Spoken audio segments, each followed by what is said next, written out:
got this.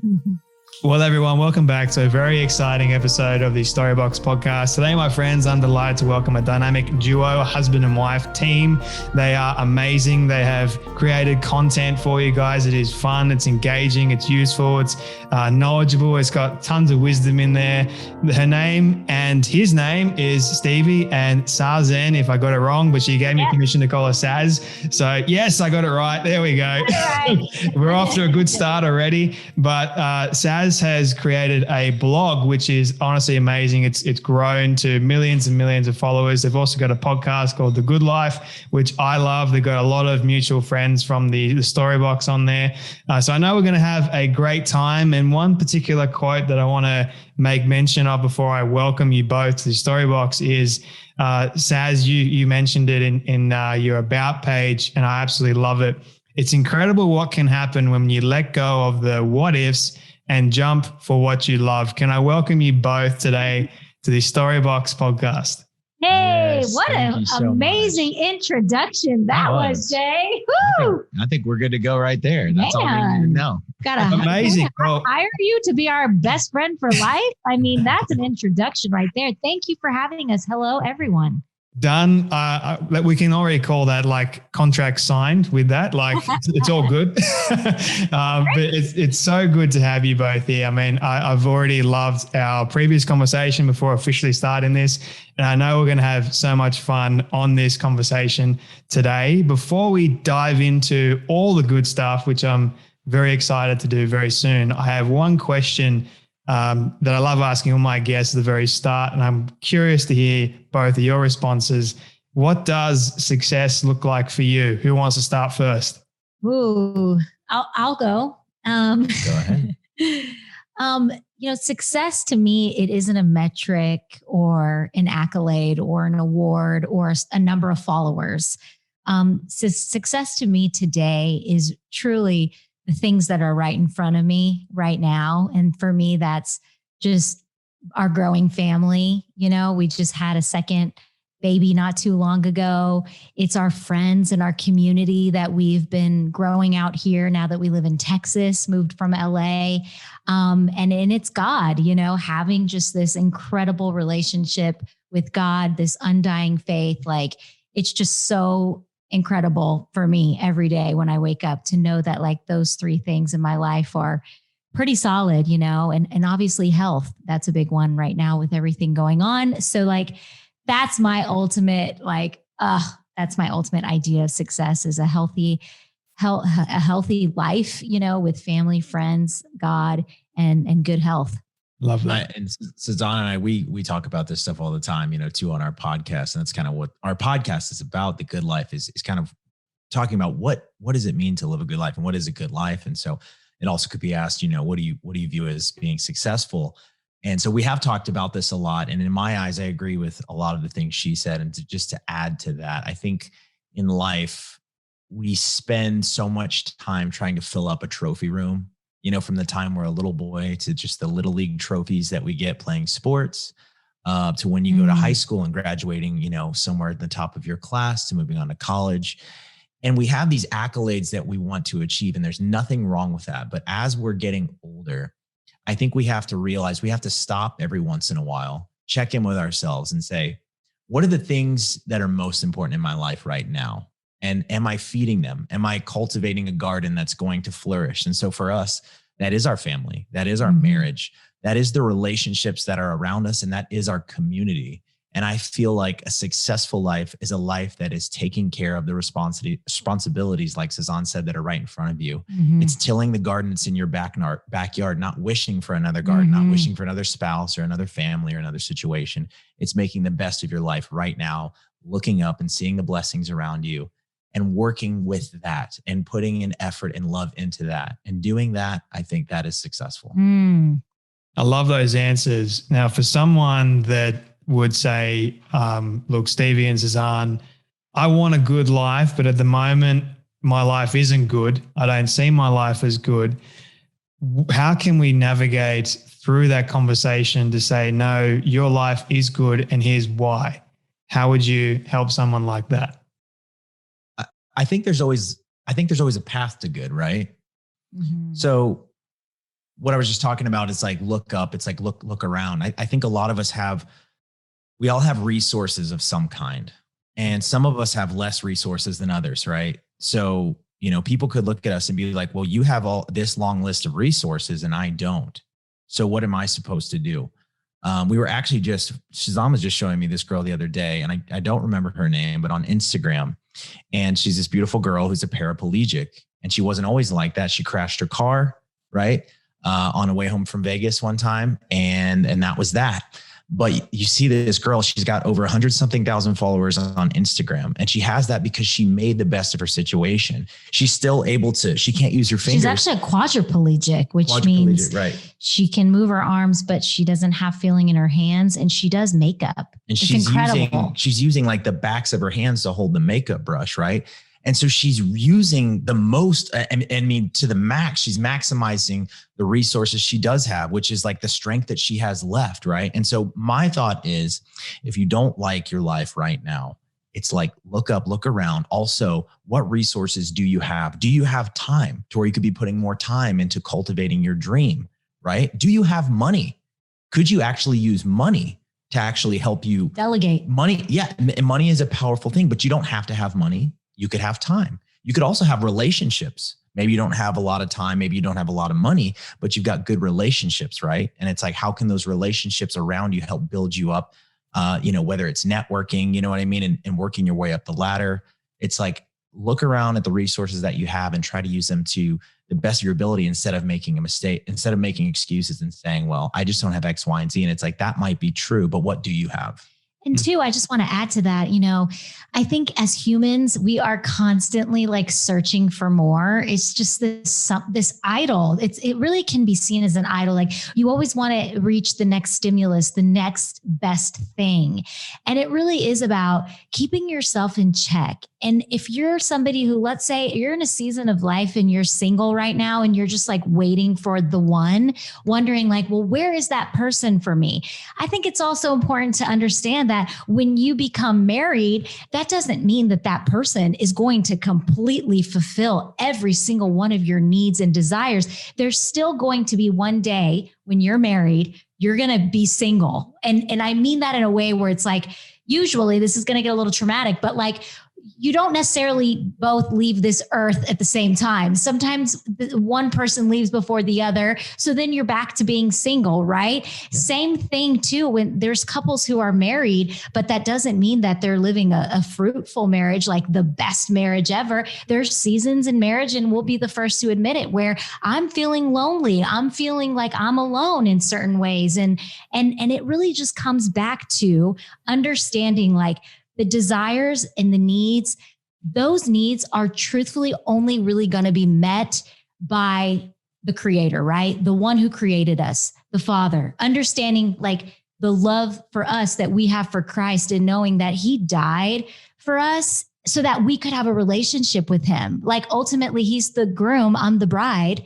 And I think no matter what we try to chase in life, no matter what, it's like nothing is ever going to satisfy that hunger, that emptiness, except for that love and understanding and having that relationship with God. And I always go back to that when I'm starting to reach a place in my life where I'm like, oh gosh, I'm starting to feel anxious, or I'm not really happy with where I'm at right now. And it's because I'm starting to idolize something, and I need to go back and check in. I need to go sit with God, and I need to just go, dig deep and search my heart a little bit. And I think anyone and everyone has access to being able to do that. It's so simple, right? But sometimes we make it so much more complicated than it needs to be. Yes. I love both of your explanations of that, because I can relate on many, many levels. And I'm still quite young at the moment, but growing up, when someone would ask me or tell me like, hey, you're going to be successful one day. And I had a lot of people actually say that to me. Immediately my mind buzzed with, and it was started picturing all the stuff, all the nice things in life, which is not a bad thing, I don't think at all. But when I achieved quite a bit, I still felt like there was something missing. And I was always trying to find the good in my life. And a lot of people are searching for their purpose, so to speak. And I think they equate the purpose with what's good. in their life too. But I love what you said, Saz, about, coming to God and saying, it's that relationship with God, because I missed that for a long time. And I was constantly struggling with, okay, my life is going to be good here on earth and I'm going to make it good. I'm not going to allow God to make it good for me. So I love how you also said everyone has access to it. Like, it is a choice at the end of the day. But once again, I think it's in our human nature, our sin nature, that we complicate things even more. We make it harder for ourselves. And that's what I did for a long period of time. So I appreciate you guys sharing that. It's very, very helpful for me and those people listening. Well, I think too, Jay, is like people, they just forget to ask God for help. They forget that he's there. They forget that he wants to be involved. They forget that he can do things overnight or in the snap of a finger that you could never do in your whole lifetime. He can open doors that just come out of thin air. Like, he literally can do that. But I agree with you on the purpose thing. And Rick Warren said it so well in the beginning of his book, Purpose Driven Life. And if you are somebody who's struggling to find your purpose, please read this book, Purpose Driven Life. It is one of the best-selling books of all time. But he takes these complex issues. I love Rick Warren. We went to his church and he breaks them down in very simple explanations. And what he said is, he was like, if you have a tool and you want to figure out how to use the tool, you're going to go to the owner's manual, right? Because the person who created this tool will tell you the best way to use this tool. Just like God is our creator, we need to go back to the creator and ask him for the manual and say, like, God, how have you made me? What are my gifts and talents? And how can I be serving the world? Walking in my purpose. And I really believe that your purpose should be some kind of a service. At some point, it creates some sort of a service. And I don't think we start there. I think we start with a passion, right? But as our passion grows, we realize that as we're just feeding ourselves, we realize, well, this isn't fulfilling. Like, if I'm feeding myself and I'm not feeding people around me, like, I want to be doing more. And so then, your passion kind of grows and it matures, right? And it takes another step. And then you realize, wow, I could really take this gift that I have and start helping the people around me. Yeah. And I think when you start doing that, that's what really starts feeding your soul. Is when your purpose starts to begin to feed the people around you. I mean, that's really that for us. When we started getting emails from our podcast, we just thought we need to start a podcast and have good conversations. And I'm sure it's the same for you. Yeah. When you get an email and says that really helped change my life, you're like, wow, that's amazing. And that really brings you, like, that's the fuel that keeps that fire burning. Yeah. I love the idea of purpose, because it's something that, I was telling you before that I wrestle with and I struggle with for a long period of time.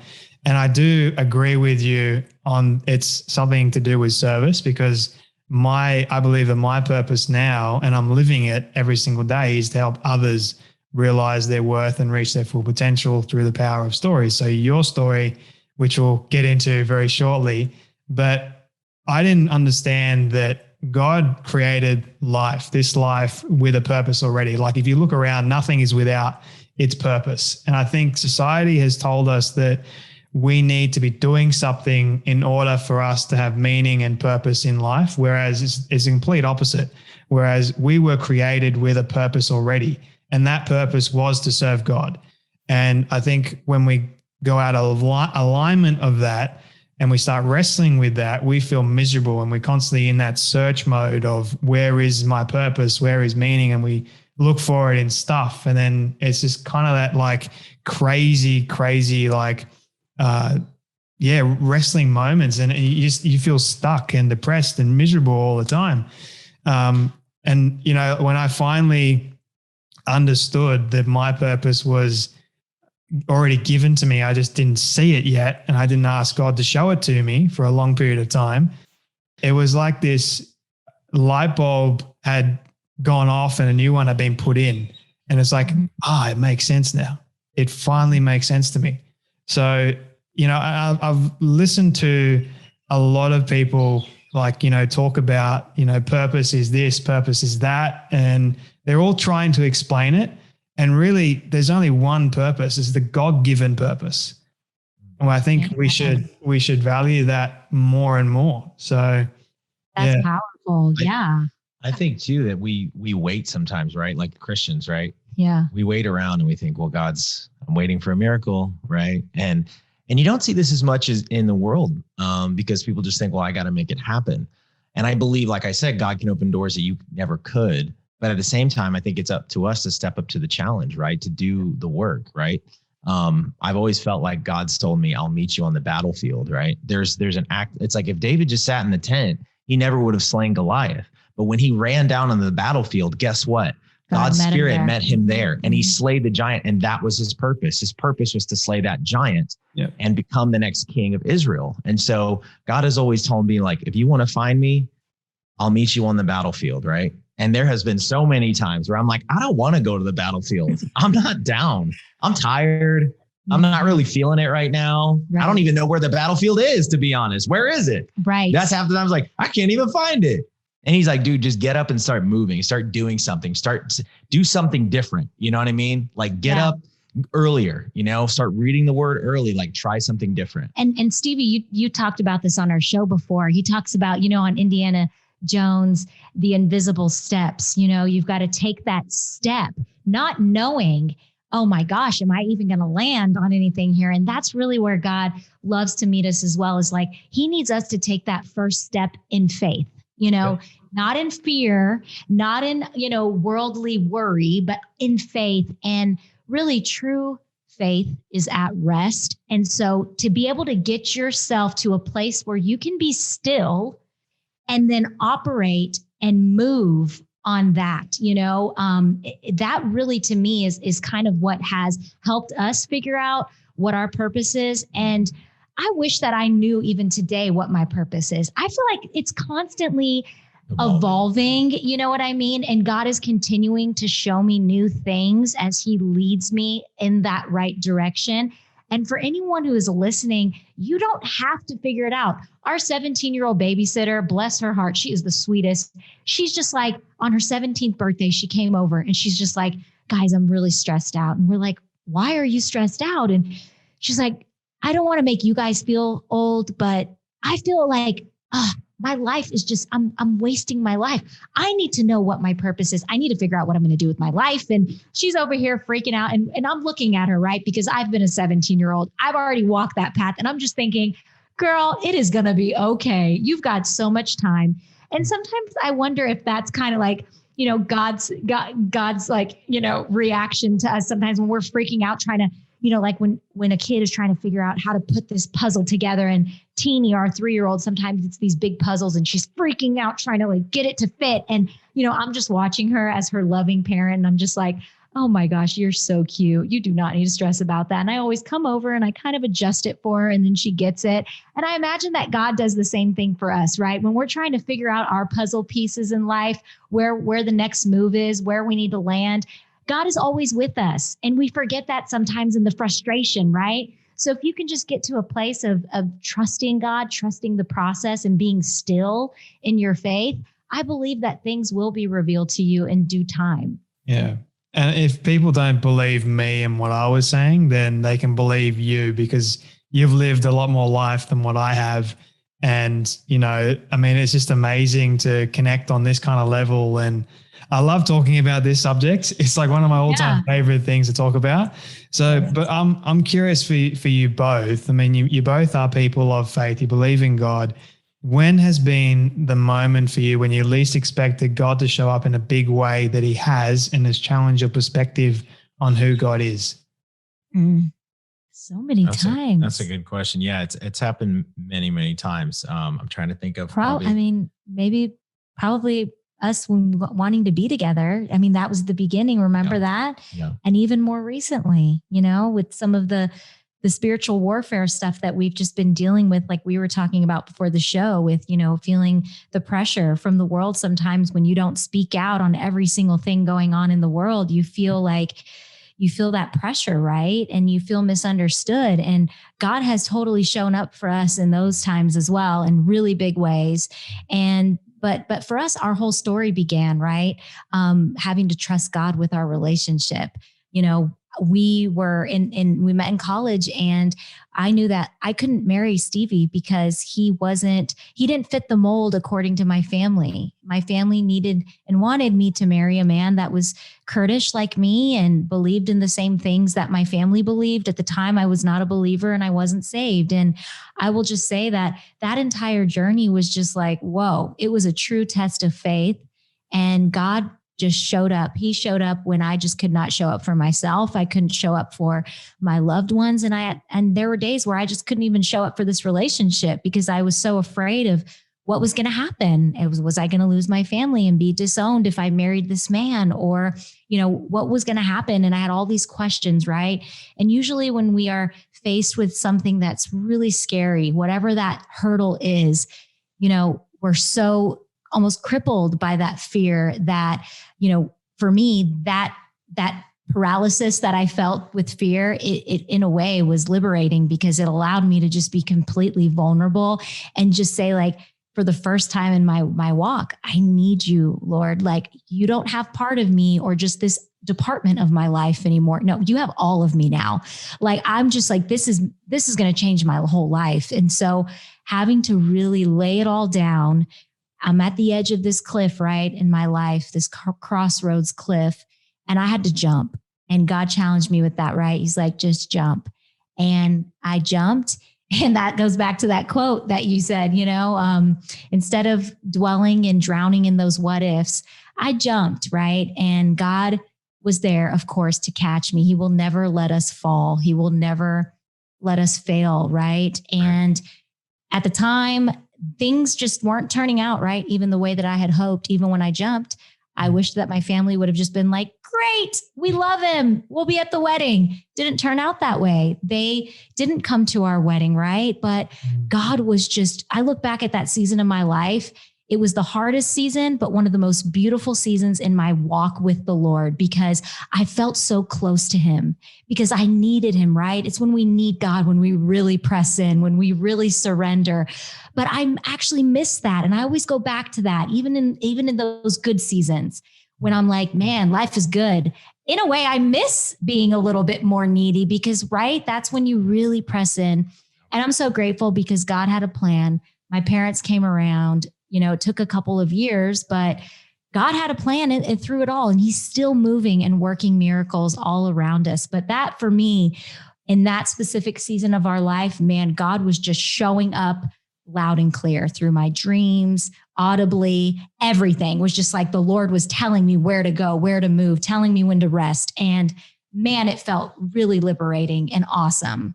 I think one thing that Sazan and I have in common is that every time, whether we've done it together or we've done it alone, every time that we've allowed God to come into a situation that seemed hopeless or where we were extremely challenged, he always provided a solution. There was always like a wonderful solution. And I've seen some of these things unfold in the matter of days.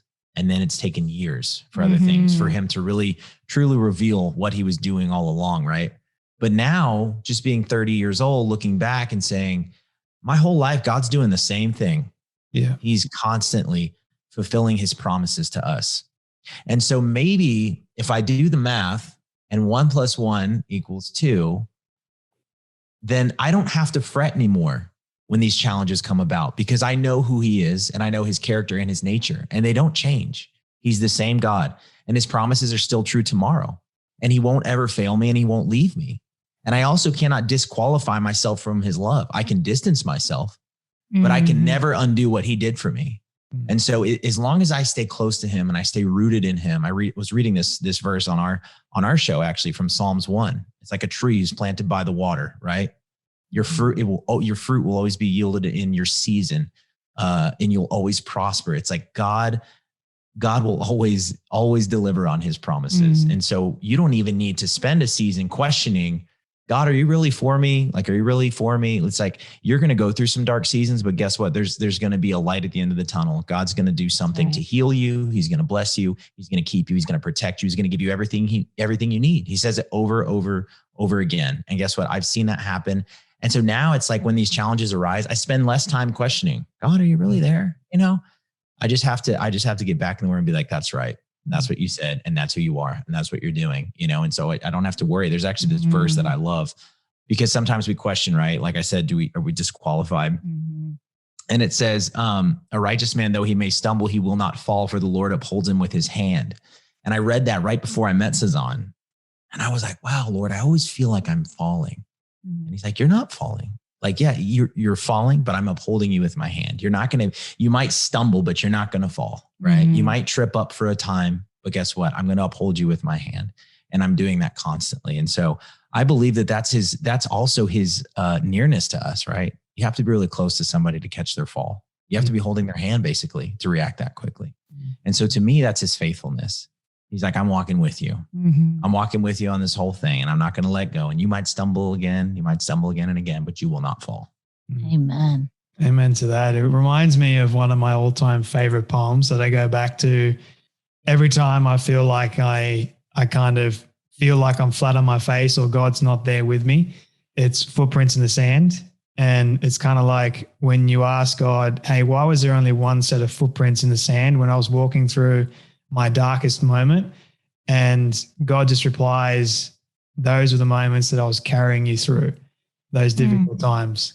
And I look at that and I reflect and I say, yeah, it's completely right. Like, it was me that got impatient. It was me that went ahead of God. It was me that got stuck and fell flat on my own face. It wasn't, any of God's fault at all. He caught me at the end, but I feel like God has created an amazing gift as well in challenges, that we learn to see him more when we want to make that choice to actually see him.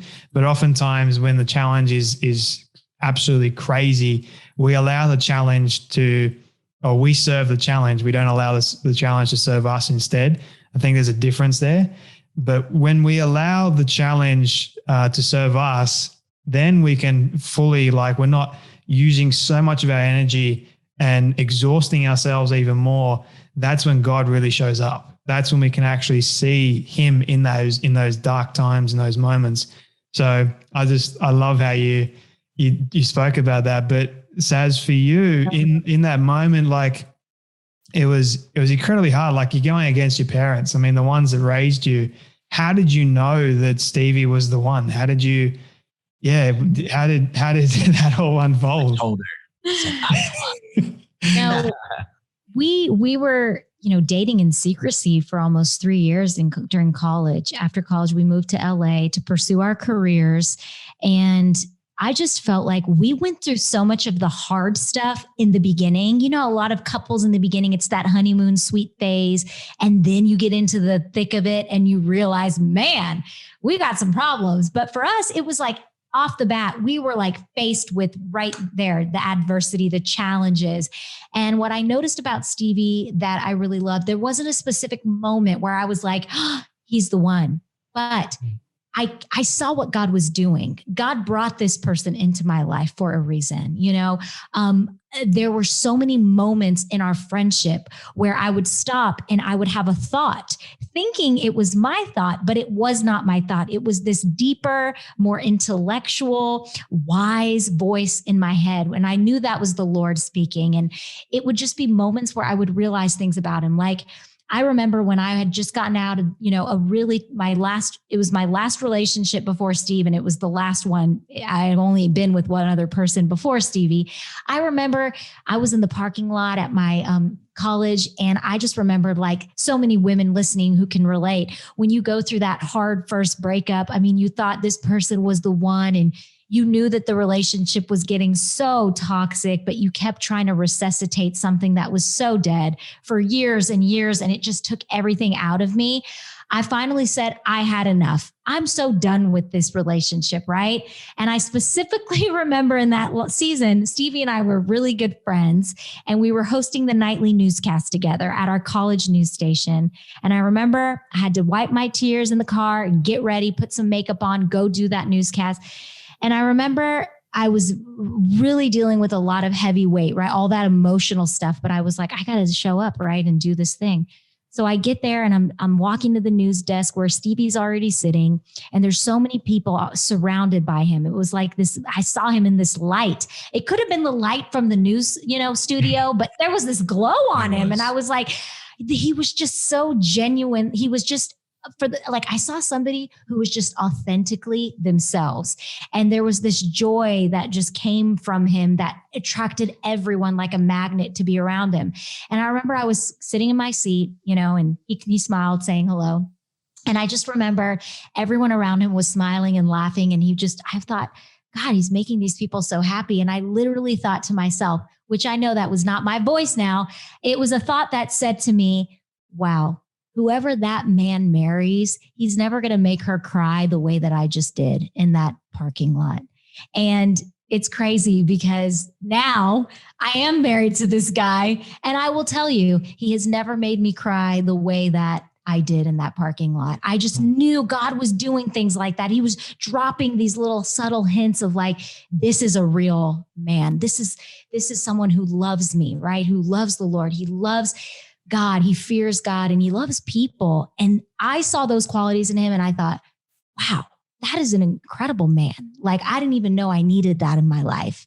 And I think all of that combined over time, I realized like, dude, I'm risking it all like for this relationship because I know God is the one who set us up. And I can't walk away from that. That's like a jackpot blessing when God is the one that sets you up with your lover, right? He brought him into my life because I didn't want him. I said, I can't be with the guy like this. So I was not looking. Sorry, Whitey. I was not looking for a guy like this. So I knew God had a different plan for my life, and it was so much better than anything I could have imagined. How about for you, Stevie? When was the moment that you knew Saz is the one? Try topping that, Steve. Mine was way less glorious. I actually was talking about this recently. I was driving, I think, to my crappy little job that I had at the time in LA. We had since moved to LA and we were both working on our dreams, and we'd moved out separately, but we were still dating. And I was just driving to my job at Whole Foods, and I was just like, I actually didn't even work at Whole Foods. You did. That's why it's crappy. He was like at a booth. It was like a part-time job, like standing around at Whole Foods, handing stuff out. That was my job in LA.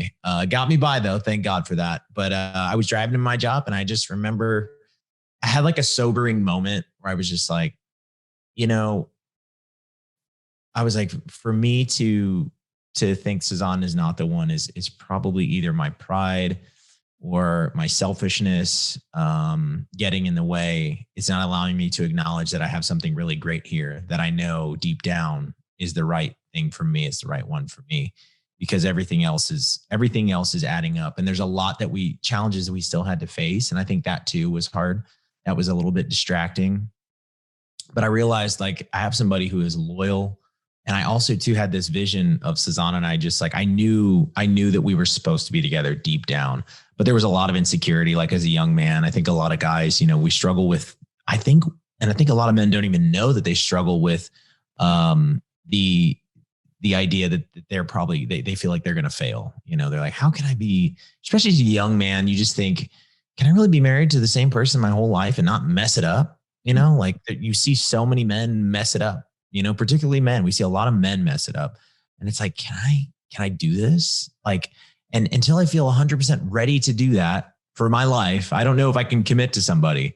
But really, I mean, what God shows us is that it's like show up every day and he gives you what you need for the next day. And so don't be scared. If you have a great person right in front of you, the person that you're meant to be with, then say yes to them. You know what I mean? Don't wait, like say yes to them, pursue them. And I remember my dad told me, he goes, now this girl's about to do something amazing. If she is willing to tell her family and they disown her for your little ass. Sorry. He's like, but it was a real conversation between men. He's like, you need to prove to her that you are ride or die, that you're the one, man. Like you gotta support this girl because she's about to do something that's really difficult. And so your piece of the pie is to be a rock solid foundation, and never quit on that. And so that was a great piece of advice too. I think as men, even as young men, we need to take ownership, responsibility, right? And we need to be the foundation for our family.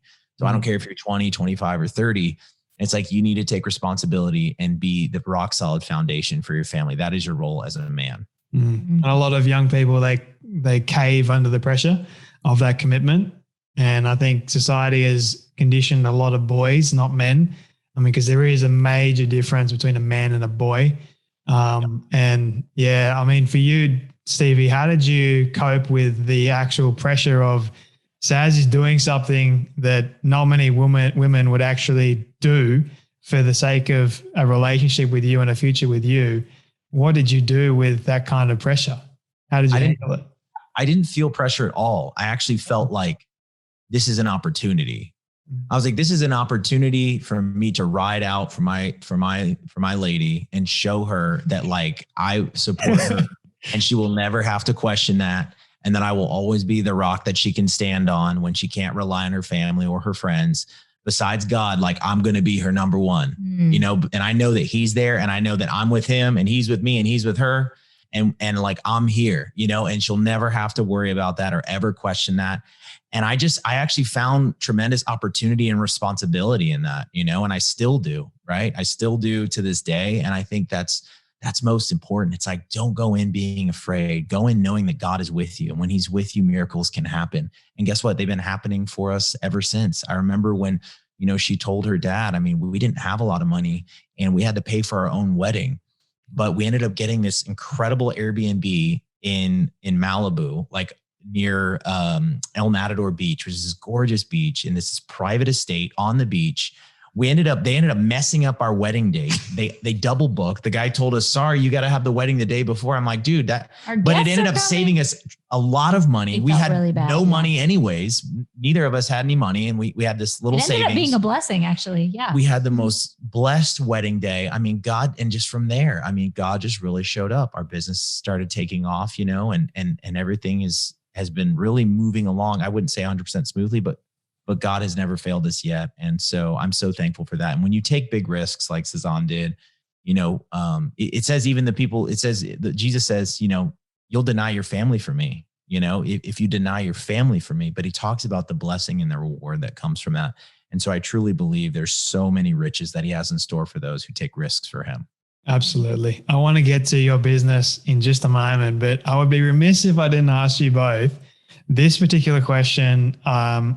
I guess I've always been curious about for you both, but what do you love the most about each other? And then secondly, it's a flip question.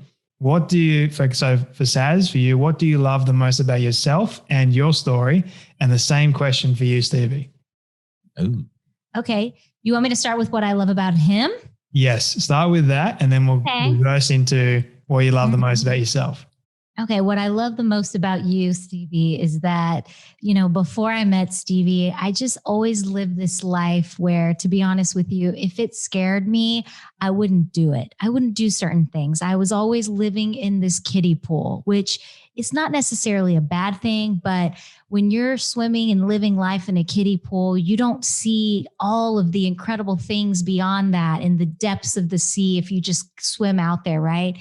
When I met Stevie, he really was like a taste of like what a fun life is like. And I felt like, what? I've been missing out 21 years of my life and I have not done this and that and this and that. And he just did that. Like he just has this adventurous spirit. He keeps our marriage and our family and our relationship fun and alive. Because if it was up to me, I would be so mundane. I'm just such a homebody. I will work until midnight if I could, and I enjoy it. And just to have somebody who comes and brings something to the picture that's like, hey, get up, let's go have fun. I always say Stevie is like the color to my life. He makes it fun and vibrant. And if it wasn't for him, it'd be pretty black and white. If it wasn't for Whitey. Yeah, the white boy has brought some color into my life. So that's that. My favorite things about Sazan, few things about Sazan is, number one, I love her laugh. Her laugh makes me laugh. And sometimes she laughs in such a way that like, there's nothing even funny going on. And I end up laughing. Her laugh really feels. I'm holding back from it right now. I'm not going to do it. I don't want to scare the listeners. Her real laugh is just out of control. And it really fills me up with so much joy. It's my favorite thing. And then number two, I love that Sazan is constantly pushing herself and everybody around her to be their absolute best. And I think there's just there's a lot of ways in which she just doesn't want to settle for less. And so it's a struggle, right? It's like pushing yourself and working hard is so valuable. And at the same time, being content with where you are is so valuable as well. But sometimes I'm a little too content, and she's constantly. I'm on the other side of that. I can be no, but she's like, you know what? This is who you really are. Like you're not being who you should be. And I see a lot more in you, and so I'm thankful that I have a spouse that's constantly not afraid to call that out in me. But then sometimes I want to break. I want to sit on the couch. So yeah, okay. And the other question was what I love the most about me and my story. Yes. Wow. I don't think I've ever answered that question before, really. It's hard to talk about yourself, isn't it? Sometimes. Let me think. Exactly. You know what?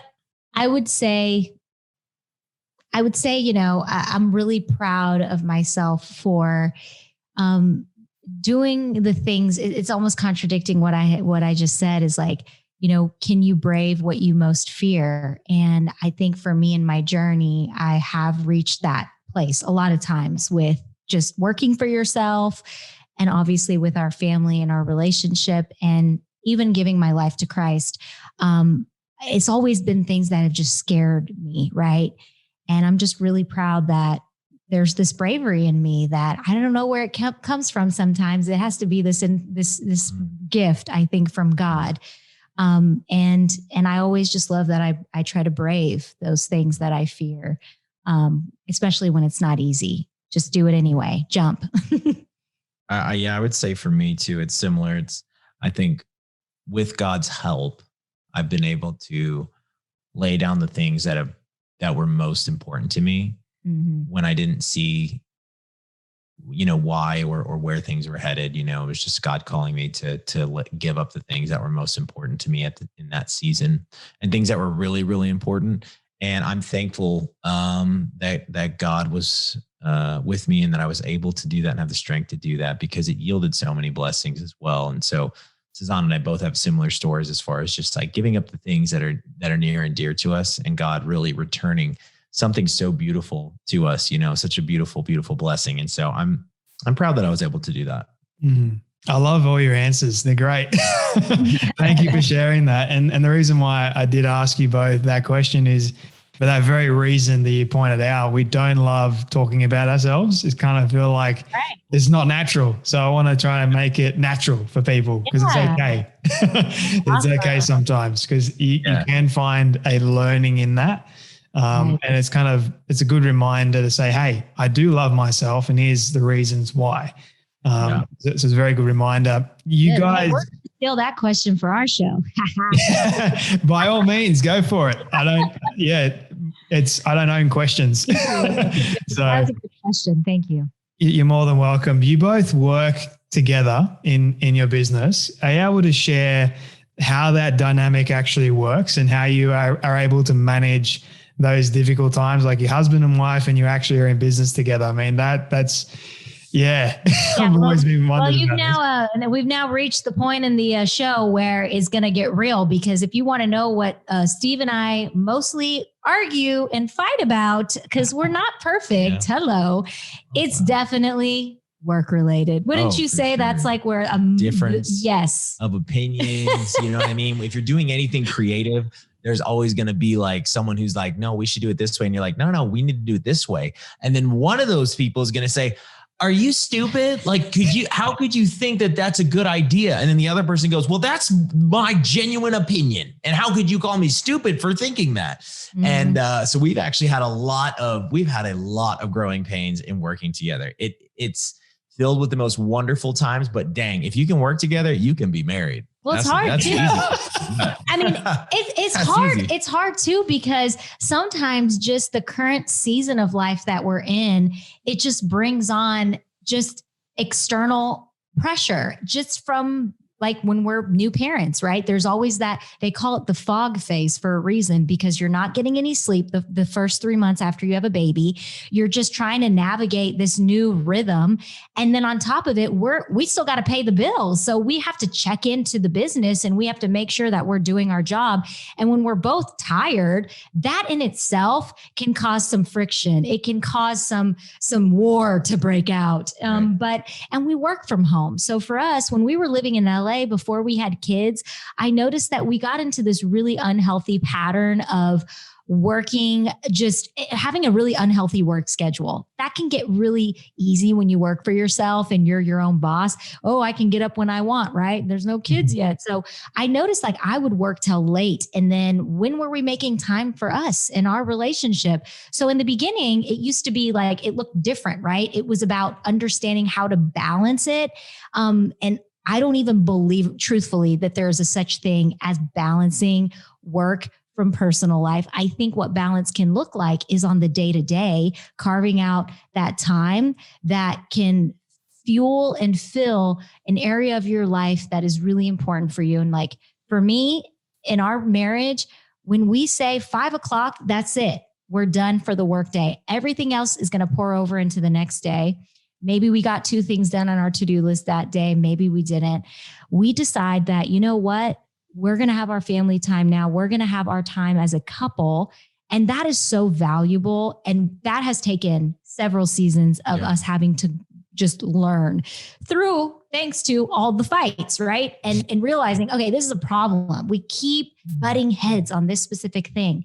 And now what that looks like is, finding our new rhythm as we have 2 kids, not 1, but now we have 2, and making time for us and making time to continue to fuel our dreams, because we are working on really fun and exciting projects, and making time for our girls, and that's really important. And obviously just quiet time for ourselves too, like having my me time, having my quiet time with God.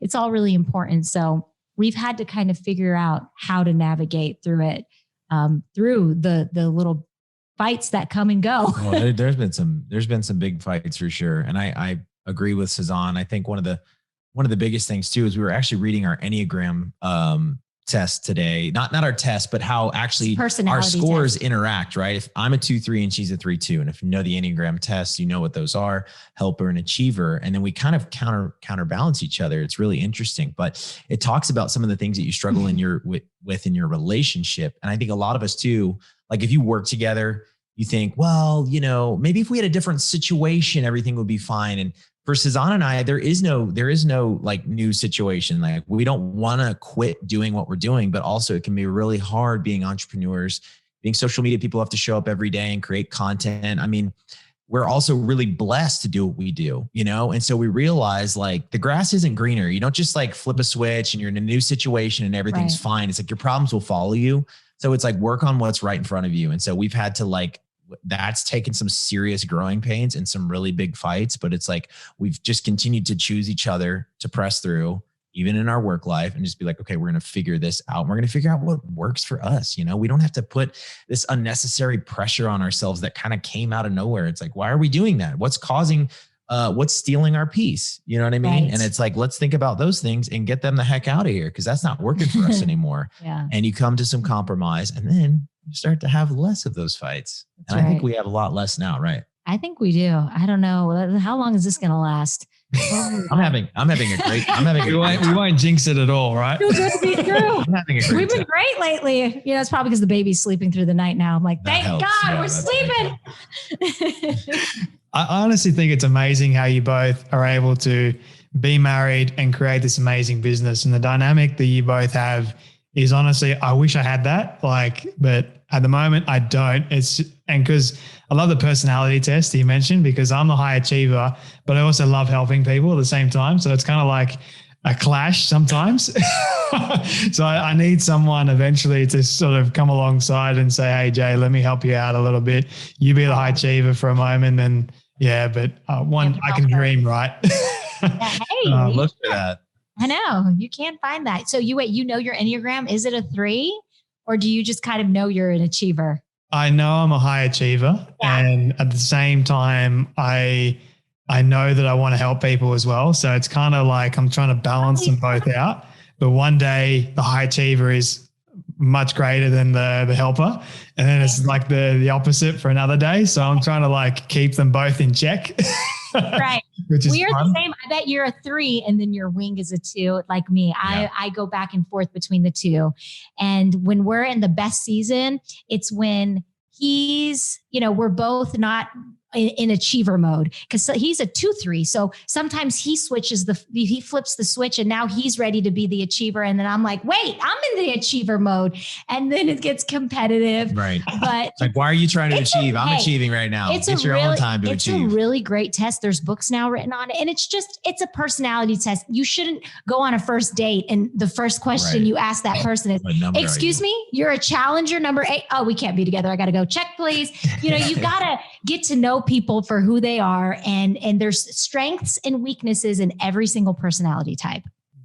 I think it's good how you can sort of, you both balance it out, whereas I'm fighting against myself during the days. So that's always fun. You need somebody to help you with that. Yeah. For sure. Yeah. I love, like for me at the moment, what helps me out is like going to my mum or going to a friend of mine. So they always sort of like relax me. And then I think it's also having a moment to just vent for a little bit. Just let me have my moment.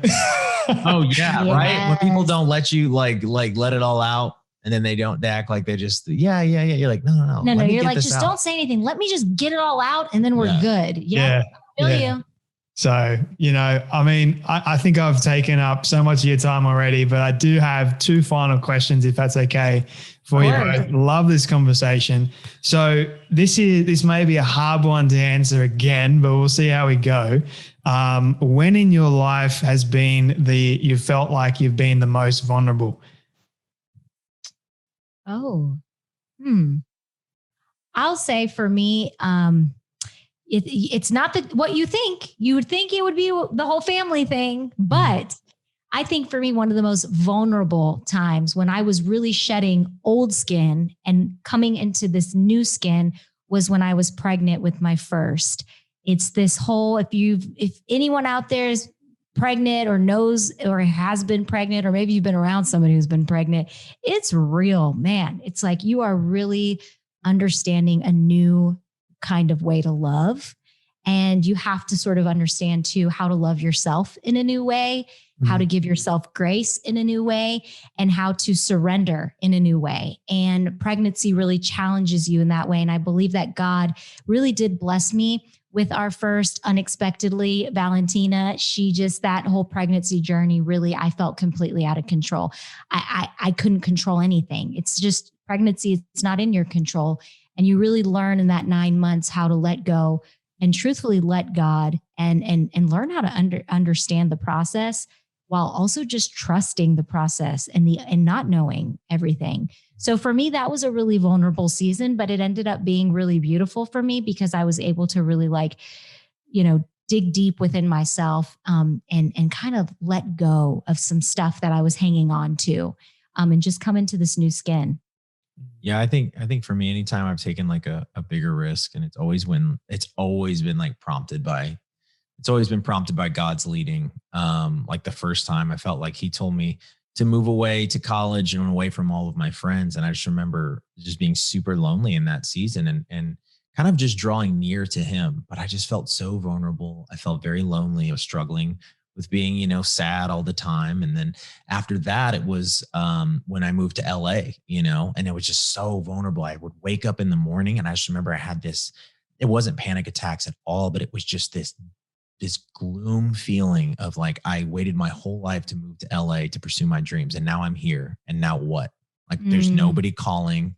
There's nothing important happening. Like reality has set in. I'm a nobody in a city of millions. And so that was another really vulnerable time. It was just taking my dreams out there and seeing what happened. And then after that also too, was laying down that dream and working with Sazan. I was in a very vulnerable season of like, God, this isn't like what I had planned for. And now you're telling me I need to work with my wife and go into a field that like I know nothing about. And also too, this isn't I would say that then I was very much like a 3. I'm like, I'm on my time. I'm a guy. Like, I have big dreams. I'm doing my thing.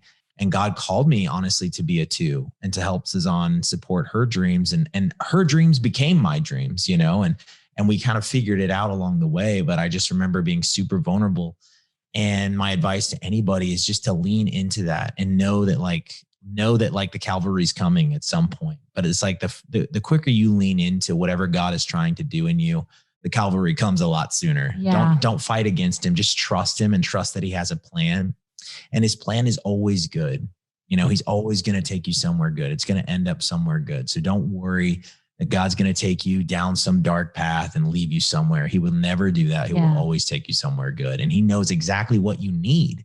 I mean, there was times where I just thought, I wanted to stay with my friends in college, and a part of me wanted to stay very comfortable in my life in Texas, and I wanted to stay pursuing my dreams. But every time God has called me out of comfort into a place of discomfort, he's always led me somewhere good that fulfilled my needs a lot more than the thing I thought I wanted. Amen. I feel like that's been sort of the theme of this whole Intellect conversation. So it's good to sort of wrap that all up. This is my all-time favorite question. I ask everyone at the end.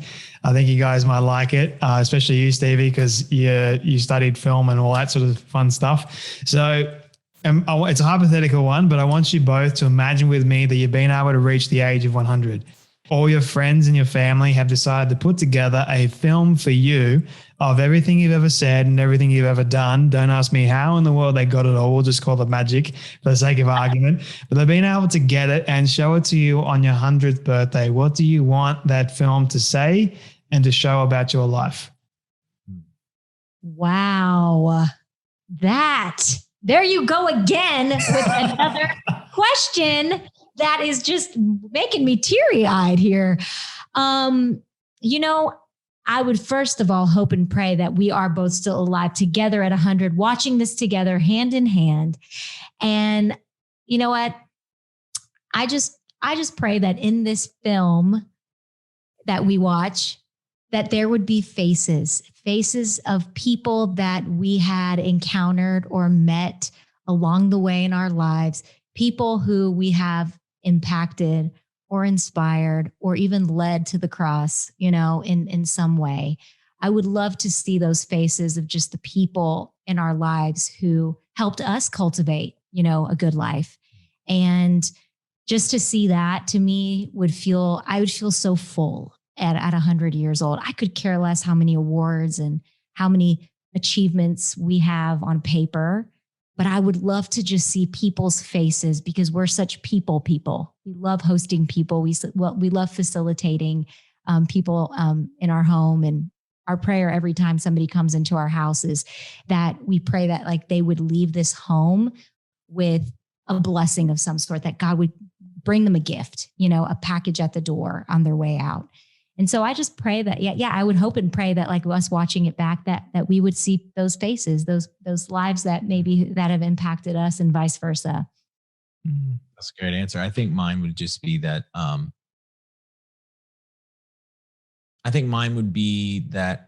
I lived a good life in the sense that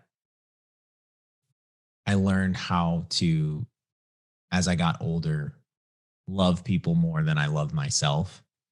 And I would hope that I would see that my life brought, substance to other people's lives, help change their lives, help bless their lives. And then ultimately more people would have a closer relationship with God because of my life. I think that would be, if I'm thinking about it like that, my greatest prayer, and especially for my family and my kids and my wife and, everyone who's really close to me, but also, a global impact and a community impact. I think as a young man, I feel like I wanted to live this great life where I was really known. But now as I'm getting older, I want to live a good life, and I want to work on just the things around me, and I want to work on myself. And I don't want to just be, I used to want to be an actor, and be glorified on the big screen. And I love to act, but I don't I don't love to act for the accolade anymore. I just love to do it because I like to do it and it's fun for me. But I'd love to see a life that's really full of substance, where the people around me, I really believe like a verse that God has given me is when we asked Peter, do you love me? Do you love me? Do you love me? And Peter says yes 3 times. And then he said, if you love me, feed my sheep. And if I'm being 100% honest, I still ask God every night, how do I do that? You know, I don't know how to do that. I'm still a young man who's learning. And to be honest with everybody, I think that is life. That is like what life is. It's learning how to feed his sheep and love people more than you love yourself. And so that's my prayer for myself. I hope that I would get to a place where I've grown in that, you know, so much by the time I'm 100 years old. I love both of your answers. Thank you both so much for your time today. Where can people connect with you and learn more about you both? You've got an amazing podcast called The Good Life. Highly encourage people to go and check it out. But where can other people connect with you? You can check us out online. Yes, YouTube. you can check us out online. You know, The Good Life with Stevie and Sazan on Apple, Spotify, wherever you listen to podcasts. Obviously, Instagram is a fun place to instantly connect with us. That's at Sazan and at Stevie_Hendrix. And then our new website is coming soon. And that's really going to be this next chapter of us helping people figure out, like, what does it mean to live a good life? How can we help others, inspiring them with everyday joy and fulfillment through various products and services coming. So that's going to be stevieandsazan.com. We're so excited about that. So we hope you'll come on and hang out with us there. Well, I'm excited for you both. Thank you so much for your time today. Your story is honestly amazing. All your great answers, and for coming on the Storybox podcast. Appreciate you both. We had a great time. Thank you so much, Jay. This was fun. We can't wait to come see you in Australia once everything's lifted.